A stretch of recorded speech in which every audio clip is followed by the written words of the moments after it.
Hi folks, and welcome back to the Q&A series. Today we've got something a bit different. We're talking to a producer. His name is Steve Baker. He's based in the south of the UK. He will play on your track, he will mix your track, produce your track, get it all ready for the finished product. He's got some really interesting stuff to say. He's got some great take on some of the things we talk about. So let's get into the discussion and see what's going on in Steve Baker's world. Steve Baker, welcome to New Music Review podcast, in the Q&A, whatever you want to call it nowadays, and tell us what you're all about, who you are, where you are, what sort of stuff you're up to. I'm in Brighton.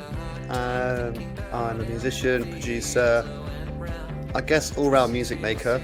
So I do mixing, I've got a small studio. I work with singer-songwriters primarily who bring songs to me, and then I do the arrangement, production, recording, mixing. I play a bunch of instruments, and I've been doing that for a very, very long time. So I find, like, depending on the project, it depends what I do. So it's a little bit of an everything.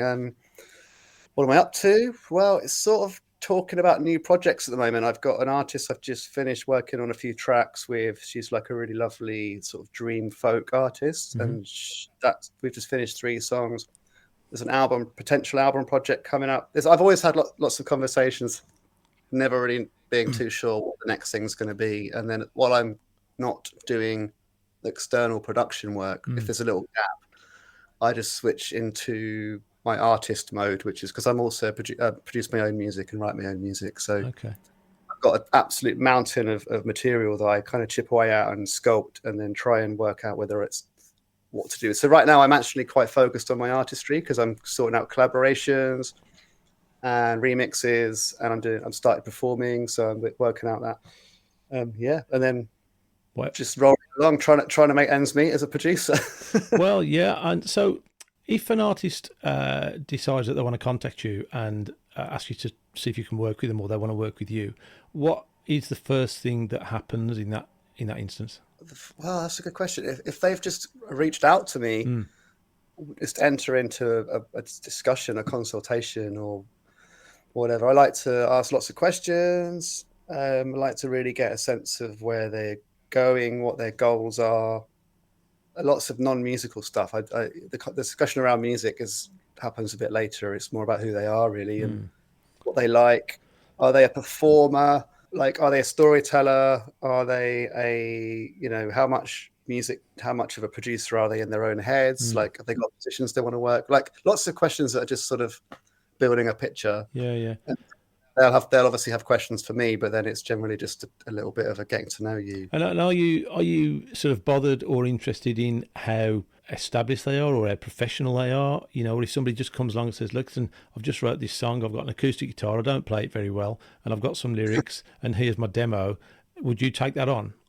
Yeah, I've done a lot of that. I'm not. I've kind of crept into being a producer quite slowly and building up a repertoire, I guess, a portfolio or whatever, in the last sort of few years. I've been making music for a very, very long time, and I've come through bands and writing and playing shows, and the whole time making my own music, learning. So I've learned what I've learned myself.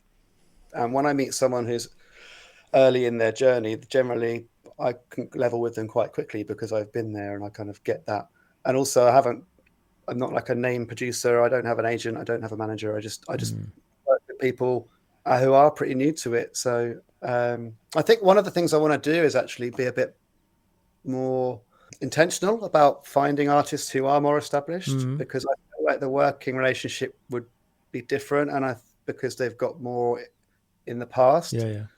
to bring into the process, and also I need to kind of understand what my role is in the context of their career. Yeah, and maybe they've got experience of working with producers already. Yeah, that it would be quite good, because in a way there would be less. It would probably be more fluid at the beginning, but also they're probably going to have management and labels and other people that are maybe stakeholders in what we're doing. So pretty much, if you listen to my portfolio and everything I've done, it's nearly all new artists who aren't.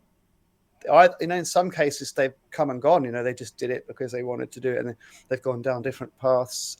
So you won't really see me on any like pop playlists or anything. But yeah, no, I don't really mind. I think if they're really, really, really early, I just wouldn't because I don't think it's worth them investing. I think they should just do other things, spend a bit more time writing, or get a little home set up and start demoing. But have you got any styles that you prefer or don't prefer? Range of genres, and I'm not just talking about, a lot of people say, oh, they've got a wide taste. Like, I've got a hugely wide taste, and I really am deeply into all these different things from a very. So if someone brings hip hop to me, or I can have that conversation about that, and we can go down a beat making route, and I understand the sensibilities of like trap and grime, or I can do folk, or I can do indie rock, or I can do, to some degree, I can do R&B, depending on the sort of influences. Yeah. I think R&B sometimes can be very orientated around musicians playing a groove, but no, I think it's essentially, I like things that have got a sense of opportunity to be different, something that's going to welcome experimentation. I love spontaneity.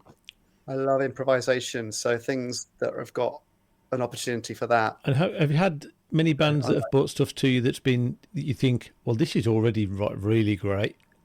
What can I bring to this? A lot of the time I am building the thing from scratch. Yeah. That, the thing I'm doing most is that the artist comes to my studio, we track their vocal and guitar, we build up the track, and then I'm just doing everything and making it the mix and everything. In the case of mixing, where the music's already kind of been made and I'm just doing the last bit, I do less of that. I'd love to do more mixing, actually. If you start telling people you're a producer, people focus on that. If you say you're a engineer, people focus on that. I do the whole thing. Yeah. I don't have to. Yeah. But it just ends up that because I charge a price per track that includes everything if they want it.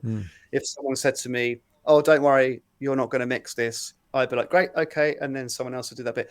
I've only really mixed external stuff like maybe 10 or 15 times. And there's a pre-production, or there's a conversation like, okay, where is this at now compared to where you want it to be? Because often I can perceive it as done. Like, you're like, wow, this is great.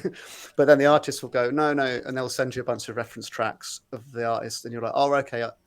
So you've got it to 80%. You want it to be the final 100. Yeah. The stuff. And I like lo-fi, rough and ready music. So sometimes I will push back and say, you don't want to polish this too much. Yeah, well, yeah.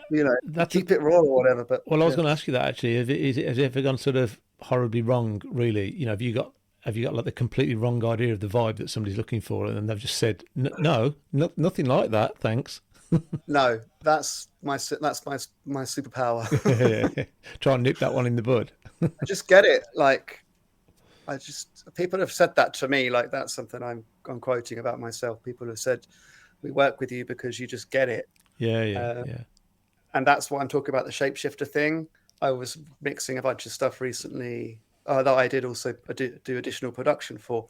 And the brief was, don't go too perfect. And I hate perfection. I like just mess and humanity. What, humanity? The human feel. Yeah. And I like things to be a bit imaginative and in engaging. And so this artist is fantastic. We made a whole album song by song, and some of the reference points were actually really DIY. Like, I could tell that I couldn't replicate that sound because you'd have to replicate the recording process that made that. So I was like reverse engineering lo-fi, like stuff through weird tapes and panning things to weird places and using levels that were like the synthesizers were too loud on the chorus. So you go, wow. And it was just to create that sense of imperfection. Yeah. Whereas maybe another producer or engineer might have smoothed it all out or made it sound like perfect. But that's not what the artist's vision was. And so fun. It's like, yes, I get to do my weird stuff. But I don't like to polish things too much. And if there are mix engineers out there who can do that, So I know we touched on earlier about the DAW thing, and I know it's not your favourite subject, but I don't mind. I'm just interested to know what your preference is quickly, and what sort of gear sort of gear you're using, because there's a lot going around now about the M4 Mac and all this sort of gear that's supposed to be the bee's knees, and it's just wondering what you're actually using and what's working for you. Yeah, I'm using an M1 MacBook, Logic Pro, Ableton Live. I've used Logic Pro since 2006, or Logic since 2006, Ableton since 2008. I've tried Cubase, Reaper. I don't think it's a conversation I need to have. People can just Google what it is. I can't have into the conversation. If you've got a Mac, you're going to spend 200 quid on Logic Pro. It's everything and more, free updates. Yeah. So it's a complete no-brainer. If you haven't got Mac, then I wouldn't know what to suggest other than just learn it well and learn it for what you need to do with it. Because some people talk about Pro Tools because that's where they came from, the engineering background, and that's Bible, that Pro Tools. I've never used Pro Tools, so why would I? But why would I say it's bad? I would never say to someone, "Don't use Pro Tools," because it might be perfect for them. Do you know what I mean? So anyway, but I think the computers have got so fast. You haven't got to worry about it. If you've gone beyond, say, 2021, they're on. Nothing's going to be a problem. No, I think it's about workflow, really, isn't it? Managing your workflow generally. You can do a lot with not a lot if you've got the right workflow. Yeah, I mean, I could talk about that forever, like limitations and just general creative philosophy. Like, honestly, the DAW conversation is just it's a separate thing. Not. Well, it's just a workhorse, I suppose, isn't it, for you? Make your focus creating, but also the other thing is the stuff does need to work, right? So if you're having bugs, it's all, you need to sort that out. But yeah, it isn't. I started making music very early on a Tascam 4-track, which I still use, and I've been some of the stuff I'm doing. Some of the stuff I'm doing for my solo project because I like spontaneity, and that project's all about that. Every element in my tracks is performed once, and it was the first time I wrote it. That's what you're hearing. But the tape thing is interesting because there's no grid, there's no editing capability in a track, so you just have a different mindset, and you allow more mistakes because the hassle involved in doing it again is you're like, oh, we're going to lose the previous take, and how you just end up sort of leaning into the idiosyncrasies of something not being right. Like trying a drum machine to sync with something else, it might go out a little bit, and then you got to. But it has a character, which is a bit of a trope, saying that it's got character, but it focuses the attention on the idea that you're having rather than the screen and the software that you're using. But I do that, but at the same time, I will spend hours editing something in Ableton, so I have both. Both mindsets. Yeah, I mean, I come from a tape background, so from reel to reels and up to multi-track cassette tape, digital audio, been through multi-track things, and then onto PC. Well, Mac for me as well. But same. But I think it does give you a different perspective on things sometimes, having that tape experience, because and people say, like, you've still got a 4-track, and I see people saying, "Oh, I want to get back into." And I said, "Look, it's got a place and it's got a sound, but it is in reality very impractical, really, in today's music. Just working with tape is just hard work. But like you say, you just have to be a bit more regimented, a bit more. I wouldn't say professional, but you need to know your stuff, don't you? I guess so. I mean, yeah, maybe. I think, I would be very hesitant to say anything that generalizes like today's music or this is the right way of doing it. Everyone's doing everything every way all the time. There's no rules to like, oh, this is how you should do it.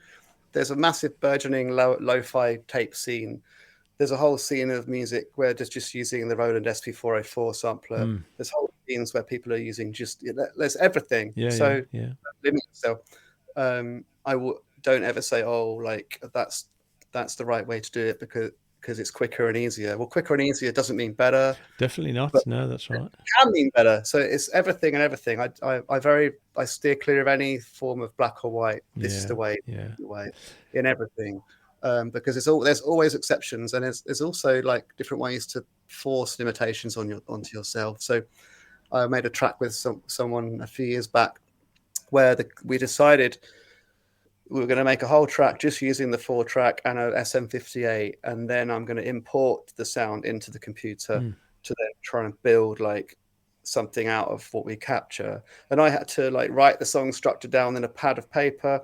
We had to we're recording the vocals, and I was triggering a drum machine at the same time, so we had to both follow the arrangement, rehearse it, do it, and then he messed up this whole bit and improvised a bridge. And then we ended up writing an entire new section of the song because he messed up. And that part of the song is almost the best bit of the song.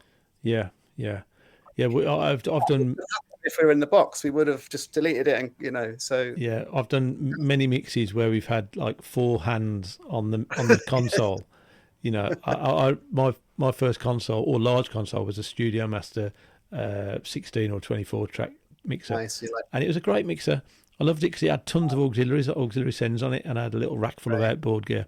But nice. many times we had an SMPTE code generator going with the tape, linking the MC500 Roland sequencer, and plus all the guitars and vocals on tape, and we 4 hands, all sort of only tweaking things, just a little bit here and there, just get that up, get that right. But yeah, it's good fun. I mean, it's a great. I think everyone should experience that. Really, I think so. I mean, I never have. I mean, I've never had to do any of that stuff. So I find it fascinating. My tape experience is limited to the 4-track. Yeah. But I think the point I was making is just it's not a right or wrong thing. One thing will lead to something. So just do whatever feels fun, and then, if someone is listening to this and they're thinking, "What's he on about? The tape? Forget." Then that's fine. It's not right for you. I'm not saying you should use it, but I'm saying it's right for some people. And I do think less. If you've only got 4 tracks, let's say guitar, bass, keyboards, and vocal. If a song's sounding really good and you've arranged it well in those 4 things, you can listen back and you can just go, wow, that can be enough. Yeah. I mean, you know what? You can bounce it to the computer and add more, or you can bounce in the tape. But it's interesting here, stopping at 4 things and having a little bit of a recce. Okay, that's quite good, rather than just assuming that you're going to do 20 tracks. Just start with 4 and stop, see where you're at. Yeah. And I thought that's quite a good arrangement trick doing that. Yeah, I had a guy send me something once, and he said, I apologise for the sound quality. I've had to do it all in my room on an iPhone with just GarageBand or something or whatever. But I tell you what, it was great. It was really nice, good. Yeah. And I thought, if this guy can produce this on an iPhone in GarageBand, what's he capable of going forward? So I had to sort of help him push it along, just on the basis that he'd managed to do it like that. So great. What I was going to ask you was, well, talked about that for way longer than I thought I would. Sorry, it's no problem. What I was going to ask you was, so you mentioned earlier that you had a kind of a fee for a track, a fixed fee for a track, let's say. So how does that work? If do you put a time frame, or do you try and work to some sort of time frame when somebody sends you something in? Yeah, I think the time frame, it can be confusing because I don't ever quote or work to the clock, because I think that's not a good way to create whatever. And because I am doing the arrangement, the pre-production, the recording, instrumentation, editing, it's like quite a lot of different stages, and I'm doing it all the time. Like I'm overlapping them, so there's not a linear. There's not like a cut-off point of okay, now we're stopping production, now we're starting mixing. Yeah. So it all starts to happen. So I try and estimate based on a pre-production conversation. What's the scale and what is the scope? 2 different things. How complex is the music? How complex is the arrangement of the structure of the song? If we're talking 2.5 minute verse, chorus, and it's guitar vocal, I've got a pretty good sense of okay, we can do that in this much time roughly. And then I figure out the price based on that. Yeah. They pay that money, and then if the scope changes, then we top up. So if halfway through or whatever they go, I want to get my mate in to play some whatever. But yeah, it's tricky because I always go over. I always spend too long on stuff. Because every track I'm working on is my obsession for that. And it's in my head the whole time. I'm on the bus listening to it. I'm checking at home. I'm not signing off at the studio and forgetting about it. So I probably should be charging more, if I'm honest. I've been told by other people that I should be charging. But yeah, it's the price per song, and then if I'm doing mixing, it's a similar thing. But at what point, how far do you go before you send somebody, the first idea of the track and say this is where we're going? Yeah, it depends on the brief. And it depends on how much trust and how much I'm being allowed just to do my thing. If it's like the artist is being more directing me a little bit more, which is fine, like giving me instructions, then I'll send something that's as close as possible to what they wanted, and then we'll do revisions. If it's like, oh, I don't really know, just do your thing, then I will send more iterations, because I'll do like a chorus and I'll do like a verse and a chorus of the vibe I'm going for. Send them that, just so I don't end up going too far down a road. Everyone's in their own creative world. Hopefully, I love artists who are in their own creative world, who have their own ideas. That's really fun, and therefore I'm a collaborator with what they want. And there's way more conversation. There's way more being in the studio with that person, or that artist, and they could be describing drum sounds to me, or they can be playing me songs on Spotify, going, listen to these strings on this track, or whatever. Like, wow, okay, I wouldn't have thought that myself, but now I've had that reference, we can go. And so other people just don't really know, like, or they haven't developed that internally. Like some people did you know this? Some people haven't got an internal voice. Yeah, well, I'm sure that's right. Yeah, I'm sure they haven't. Some people have, like me, I've got extremely vivid imagination sonically, and I've got a lot of inner dialogue. And so like you heard that extra track, I could hear multiple versions of that track in at the same time. So if I'm being guided, great. If I'm being left to my own devices, it's all there ready to go. But I think, it's down to communication. And if you're having fun and you've developed a little bit of trust with someone, it's about not caring if they don't like your idea. If you say to them, like, humor me for an hour, I'm just do some stuff for an hour, don't shut me down yet, let's just try this. And then an hour later, I've had my little play around, or whatever I'm doing, and then I'll go, right, what do you think? And they might go, I like that bit, but at least I've had that hour and they've trusted me just to try it out. So if they go, I'm not sure, I go, okay, done, and we've just lost an hour, and that's it, and it all gets deleted and we move on. This is a conversation I've had with a few of the artists that I've interviewed already about collaboration, and I've asked them, do you feel, because they've all been pretty much solo artists, and I've said to them, do you feel that you are missing out anything by not having a band or any more members around you to sort of say, do you know what, that doesn't sound very good, or should we try this? And most of them have sort of said, yes, generally we'd like to collaborate a bit more, because we'd like someone else's input, which is I don't think of too many people, even established and successful artists, who've been a totally one-man band that's made a massive success just on their own completely. There's not many of those around, is there? Yeah, it's you're absolutely right.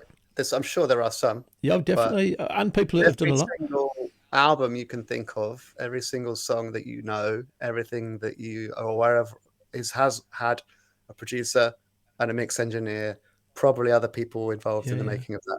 So there's a reason for that. Well, exactly. But I do that with bands as a producer. So I would like to sort of see how that goes. But I find bands are sort of can be, like, I'm going to say amateur, not amateur, but like independent bands, or maybe bands are starting out. I've been in so many bands. I've never had a producer. Like, it wasn't in our mind. So it's almost like you need to get signed or get some kind of representation externally, given a producer. I really think more bands should have a fifth member or a sixth member that is their producer from the start. But I don't know why it isn't just in the normal way of doing things. You get the band, you get the songs, you rehearse, you write, you gig. But everyone else has got producers. Like, why are they not going, this is our producer? So when an artist has got the track, they've done the track, you've more or less finished it, do you have any input in what they do with it next? Do you direct them to promote it, or how to get it out there, or anything like that at all in that scene? If they ask me, I'm happy to give, like, insight. I wouldn't say advice, because advice is dangerous. But in a word, not really. I don't see it as my responsibility. It happens naturally through me talking about it, and I like I do social media content. Yeah. If they give me permission, I will do content around how I've made stuff. I'll do little bits of studio recording or studio footage. Really, so like in terms of creating assets that they can use to promote themselves, and then doing like Instagram lives or shared posts. But that's I'm in that as well. You know, that's promoting. As in terms of giving them like help with promotion, that's not in my arsenal of services, because the artist really needs to take charge of that. They're paying me to make the thing. They're paying me to mix it. I believe that it's their responsibility to make that product to a success. But if it's part of a conversation, I'm always happy to give insight. Yeah, definitely. And I've found that, you know, a lot of people they'll spend all that time and effort with the likes of yourself doing what they're doing, and then they just drop it onto Spotify and then sit there for a month saying, well, nothing's happened. And I said, that's because you've sort of bought a go-kart to an F1 race, you know, and you can pay your way into the race, but you're not going to win, you know, unless you're good. It's a very big area of debate, and I almost find it intimidating. It's just so many people offering different solutions and platforms and yada yada. I'm older now. I'm not in the business of trying to be an artist. I'm an artist because I have to be, like, because I can't stop it. But I'm not really trying to promote myself or chase it. I'm 45. I'm doing different stuff. But if I was like a younger artist or earlier in my career, and I was making a product and I had invested the money in a producer, I would definitely be getting external help. Yeah. I don't want to say management, because I would maybe get a mentor, or I'd get a couple of mentors. Yeah. And I would just really study that. I wouldn't even have that conversation during the production process. No. I think the problem is it's so, and when you say that about, yes, everybody wants those people. The trouble is, it's just a wash with, like we talked about earlier before we started this, you know, everyone thinks anyone taking any money off you is a scam. You're not going to get anywhere. They're just going to, and to some degree, it probably is a little bit. You know, I wouldn't say it's a scam, but it's a service someone's offering. All it means is they've got a bigger audience than you have, you know, and it's exactly what I do, but I do it for free. So the problem is a ubiquitous problem. Every artist wants exposure and fan base, so it's a very big target to aim a product at. That's right. I have some sort of maybe less popular opinions about the goals of an artist or a band. There's lots of different levels to it. I've been involved in different levels of it, and I've also observed this as a sort of hobby and a passion for my whole life. I'm also starting to train as a coach and understanding a journey and trying to sort of set goals and realize what people's objectives are and stuff. And I don't see many artists talking about that. I see them chasing or like striving, putting themselves out there, but I don't get a sense that anyone really knows what it is that they're going to get when they get it. Well, like, do you definitely want to be a professional artist? Yeah. You sure? You really fucking sure? Like, No, I think it's a point. It's a good point. Yeah. Like, they want to play shows. They want people to buy their music, and they want to have fun and write. That's cool. You can do all of that stuff without being professional. If you want to be a pro, there's the evidence is all out there. All of the stories, it's been done millions of times over by other people. Look at the work involved. Look at the luck involved. Look at like every successful artist you've ever heard of. Ask them how they got there. They didn't have a plan. It happened through a series of being in the rooms with the right people and having management and label. All I think is that maybe these companies that are selling services aren't selling them based on a plan. They're selling it based on this idea, imaginary idea. It's just revenue, really. I think an artist should hire a coach or get someone who is good at coaching, someone who's good at mentoring, have them sit down and say, where do you want to be in a year? What's your plan? And then have check-ins with them, have little you know, because that's how you achieve things. Yeah, I really, my experience so far is that, and I'm sure that people will disagree, but I think as a new artist, trying to get yourself on playlisting on Spotify is just a waste of energy, really. I think so. I think so. It, I find it hard to see otherwise. But it anyway, soaks up so much time of people's time, like you say, when they could be being more creative in producing music rather yep. than trying to push what they've already got. Although you have got to do it, you have got to put it out there, but I just don't think you need the level. You know, you've seen it yourself on Threads, the obsession with followers and numbers. It's just and moaning yeah, about not having money.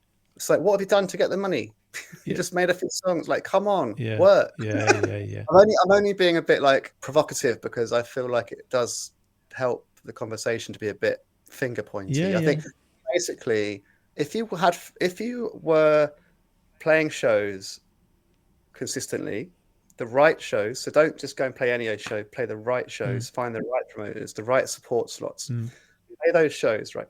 If you have something at that show that you can sell, someone will buy it. Yeah. If you're good and if you've practiced and if you've built your visuals and etc. So if you took whatever merch or a CD or whatever it is to that show and 5 people bought it and it cost 20 quid and you probably make 15 quid of that or whatever. Nice bit of cash, right? If you do that consistently, that person who bought that thing is a fan of yours. Yeah. Guess what? They gave you their hard-earned money for your thing. Yeah. What are you talking about streaming for? Yeah. Like, it's nothing. That's right. Yeah. It's You've got to think, like, what should you be wasting your energy moaning about not getting paid for Spotify for less than 1,000 streams? Or should you shutting up and go and play some shows? Yeah, I think if you I'm not backing Spotify, by the way. I'm just saying 1,000 streams would probably be, if it was paid fairly, you'd probably be like 20 quid. Yeah. So you're moaning about 20 quid. Yeah, it's probably not even that, to be honest. But yeah, you're right, and it is a well, the whole streaming was a different conversation. I have many of those discussions on other things, but so I do get quite heated when I talk about these things. Well, my passion coming through. Yeah, a lot of people do, and this is why it's better to talk about it like this, because it comes over a lot more differently to when if you just written down what you just said in a text on Threads. It would get hammered, wouldn't it? Because it'd be really good for my stats, though, my engagement. Well, yeah, of course, it's good for your numbers. No, I mean, I do have these conversations every now and again, and I do try, and I don't ever get to the point where it's getting insulting or like negative. It's just, I've got a point. If I've been allowed to make the point, and someone's got a counterpoint, that's a conversation. It's great. Well, that's what I say to people. I say, look, it's a discussion. That's my whole thing on the Reddit scene. People get quite argumentative, and I say, look, it's just a discussion. You've got an opinion. Yeah. I've got an opinion. Yeah. I'm not saying I'm right and you're wrong. Exactly. But it's just an opinion. Yeah. So it's all good. We could just have this conversation and go back to our lives. Well, that's right. Yeah. So, I mean, I remember learning quite a lot about the record industry in the early 2000s from friends who are in it and from my own research. Learning about major record deals and stuff. Sorry, I won't go on for too long about this, but it's related to this because people maybe don't know this information. But when major labels used to sign probably 10 bands and drop 9 of them. Yeah. They lost money on all of those 9 acts, but the one that they did succeed got all the other acts were a write-off. So people forget that if you're in a band that got signed to a major label, you might get 25 grand advance or £1 million advance, whatever. You might never recoup that money. You get dropped. You're back to square one.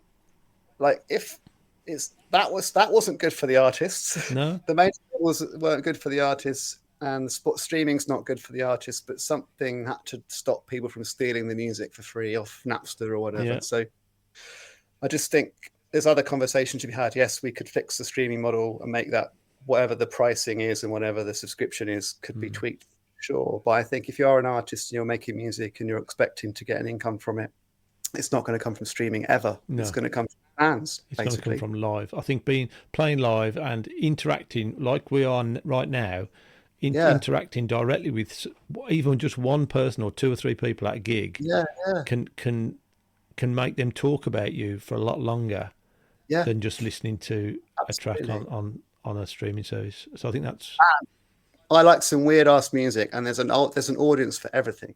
Definitely. Some of the gigs I go to are the weirdest, most experimental stuff, and it's a packed room full of people, and they're buying an album, and it's like crazy, nuts, avant-garde stuff. Just because you're not making pop or like songs that you think people like, doesn't mean you can't.